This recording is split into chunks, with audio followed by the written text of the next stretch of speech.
Welcome back, dear students, to part 2 of water chapter.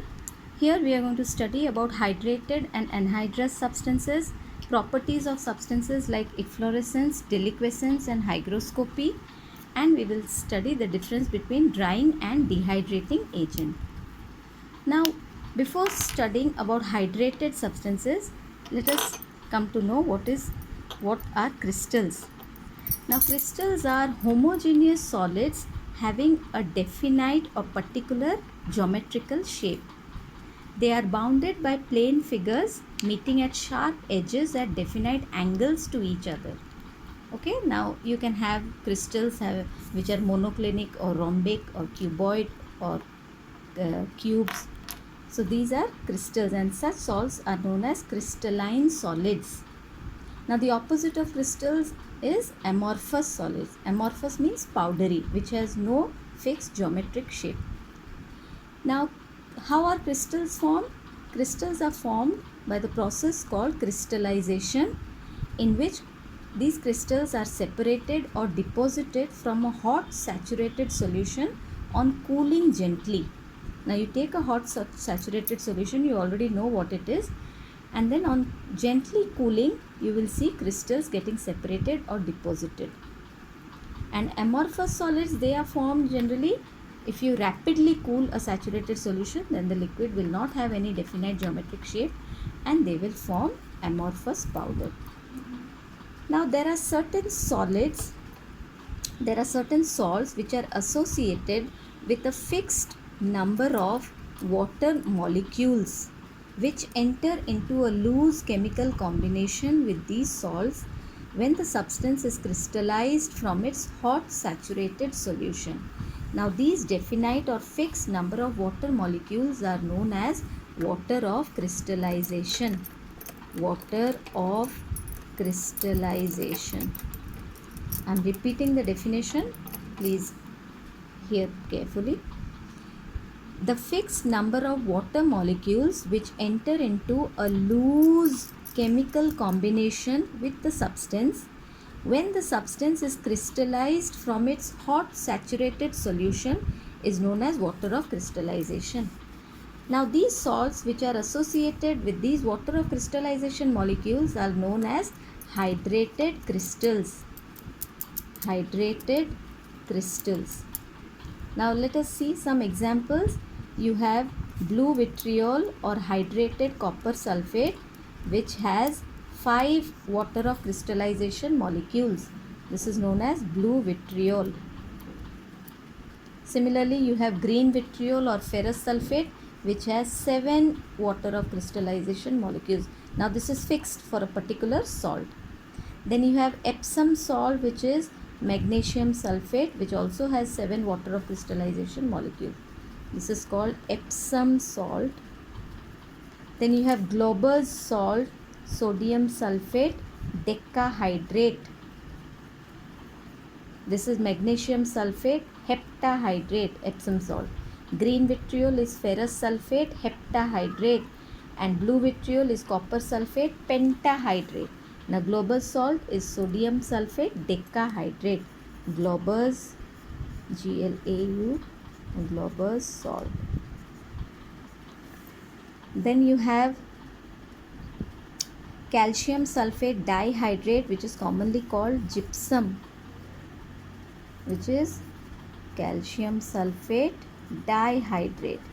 You also have plaster of Paris, which is calcium sulfate hemihydrate, half H2O, or you can write 2CaSO4.H2O. Both are correct. You can write this or this, which is calcium sulfate hemihydrate. Okay, then you have calcium nitrate tetrahydrate, CaNO3(2)4H2O. Then copper nitrate crystals have 3 water of crystallization molecules. Clear? Now let us understand what are anhydrous substances. Now anhydrous substances or anhydrous crystals are those which are crystalline but they do not contain any water of crystallization molecules. The examples are potassium sulfate, ammonium chloride. These are also crystalline solids, but they do not contain water of crystallization.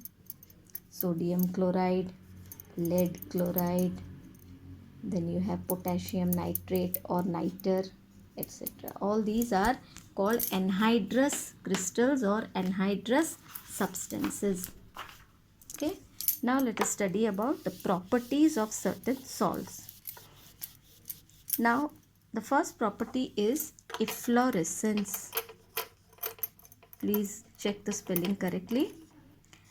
Now the phenomenon due to which certain crystalline hydrated salts lose their water of crystallization partly or completely when exposed to atmosphere and change to amorphous state, or they crumble to powder. This phenomenon is known as efflorescence, and the substances exhibiting such phenomenon are called efflorescent substances. Efflorescent substances. Now there are certain crystalline solids, when exposed to atmosphere, they lose their water of crystallization either partially or wholly, and they crumble to powder or lose their crystalline shape. Now this phenomenon is known as efflorescence, and these substances are known as efflorescent substances. Examples are washing soda, sodium carbonate .10H2O. Now when this is exposed to atmosphere, it will lose around 9 molecules of water of crystallization, and one will still be left. This partially loses its water of crystallization. Then you have copper sulfate, pentahydrate or hydrated copper sulfate. This can wholly lose its 5 water of crystallization molecules even at normal temperature. So these substances are known as efflorescent substances. Clear? Now what are deliquescent substances, or the property of deliquescence? Deliquescence. Now deliquescence is the phenomenon in which certain water soluble salts on exposure to atmosphere absorb moisture from the atmosphere and dissolve in the absorbed moisture and change to a saturated solution or change to a liquid state. You can write any. I repeat, the phenomenon in which certain water soluble salts on exposure to atmosphere absorb moisture from the atmosphere and dissolve in the absorbed moisture and change to a saturated solution. Okay, now examples, and these salts or these substances which exhibit deliquescence are known as deliquescent substances. Examples are ferric chloride, calcium, anhydrous calcium chloride, sodium hydroxide, it is highly deliquescent, potassium hydroxide, then you have magnesium chloride. These are deliquescent substances. That means when exposed to atmosphere, they will absorb moisture and change to liquid state. Clear? Now efflorescence and deliquescence are caused by difference in the difference between the vapor pressure of the crystals and the atmospheric humidity. I repeat, efflorescence and deliquescence are exhibited or are caused by difference between the vapor pressure of the crystals and the atmospheric humidity. How? Let us see. Efflorescence is caused when vapor pressure of the hydrated crystals exceeds the atmospheric humidity, or vapor pressure of the atmosphere, atmospheric humidity. Now this efflorescence becomes minimum during humid conditions, and during dry conditions it increases. That means when the temperature is dry, then substances tend to lose their moisture or water of crystallization. Now deliquescence occurs when vapor, this is the condition for efflorescence. Now condition for deliquescence is when vapor pressure of the crystals is less than the vapor pressure of the atmosphere, or vapor pressure or aqueous tension or humidity of the atmosphere. Okay. Now this becomes minimum during dry conditions. Now when the temperature is dry or the temperature is high and the atmosphere is dry, deliquescence occurs. These salts, they tend to absorb moisture from the atmosphere. Clear? Now your common salt or the table salt which we use daily, it becomes sticky during the rainy season. Why is it so? Now these sodium chloride or table salt contains traces of magnesium chloride and calcium chloride as impurities. It contains traces of magnesium chloride and calcium chloride as impurities which are deliquescent. Hence, table salt becomes sticky during the rainy season. Now, if you are asked, give reasons why table salt becomes sticky during rainy season, please do not write that sodium chloride is deliquescent. It is wrong. You have to write sodium chloride contains traces of magnesium chloride and calcium chloride as impurities which are deliquescent in nature. That is why table salt becomes sticky during the rainy season. Clear? Now the third property is hygroscopy. Now hygroscopy and deliquescence are almost same. Hygroscopic substances also absorb moisture from the atmosphere, but they do not change their state to liquid. They do not absorb so much of atmosphere so that they can convert to a saturated solution. That is the only difference between deliquescence and hygroscopic solids. Now examples of deliquescent solids or hygroscopic substances. Now deliquescent substances are generally crystalline solids, while hygroscopic substances may be amorphous solids or liquids. Now examples of solids which are deliquescent or deliquescent substances are quicklime or anhydrous calcium chloride, we have already studied, phosphorus pentoxide, silica gel, etc. Now example of deliquescent or hygroscopic which is a liquid is concentrated sulfuric acid. Okay, all these are given in the book. Please go through and remember. Now let's study the last part, which is the difference between a drying agent and a dehydrating agent. Drying agents are substances which absorb or remove moisture from other substances. You all have studied about drying agent while preparation of gases. Now when a gas is prepared, it is generally contaminated with moisture or it is generally not dry. So we have to pass the gas through a drying agent, suitable drying agent, which will only absorb the moisture from the gas. Or drying agents, they dry the substances by absorbing the moisture only, or water, removing water from those substances. They do not cause any change in the chemical composition of the substance. Okay. Now a dehydrating agent on the other hand, is one which can absorb or remove water which is chemically combined, or it can remove elements of water in the what are they? Hydrogen and oxygen in the ratio 2:1.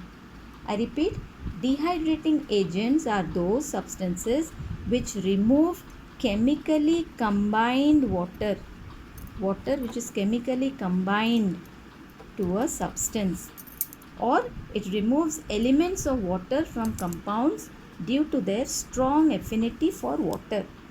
Now suppose you have copper sulfate crystals. What is the formula of hydrated copper sulfate? CuSO4.5H2O. Now to this you add a few drops of a dehydrating agent, that is concentrated sulfuric acid. Now what happens? This is blue crystals. Okay. Now when you add a dehydrating agent, now these 5 water of crystallization molecules are chemically combined with copper sulfate. Now the role of dehydrating agent is to remove the chemically combined water from its compound. Now this becomes amorphous white mass. Okay, you are asked as observations, what will you observe when few drops of concentrated sulfuric acid is added to copper sulfate crystals.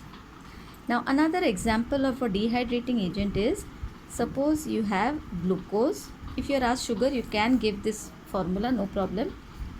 C12H22O11 is actually sugar, but for if sugar is asked and if you give this equation, no problem.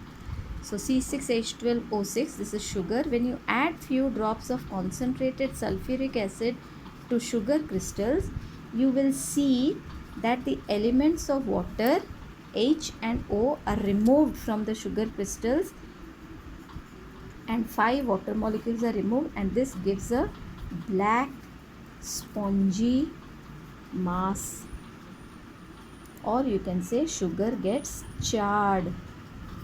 Sugar gets charred. RRED. This is the difference between a dehydrating agent and a drying agent. A drying agent will only remove moisture which is present as moisture or H2O. But dehydrating agent instead will remove the elements of water. See, here we don't have water. We cannot see or find out, or you cannot have any test for water in sugar. But when you add a dehydrating agent, concentrated sulfuric acid, it removes the elements of water. And here also these water of crystallization molecules are removed and the blue crystals change to white amorphous mass. Now an example of a substance which acts both as a drying agent as well as a dehydrating agent is concentrated sulfuric acid. This is asked as a 1 mark answer, please remember. So this behaves both as a drying agent, drying as well as a dehydrating agent. Concentrated sulfuric acid. That's all in this chapter. Thank you.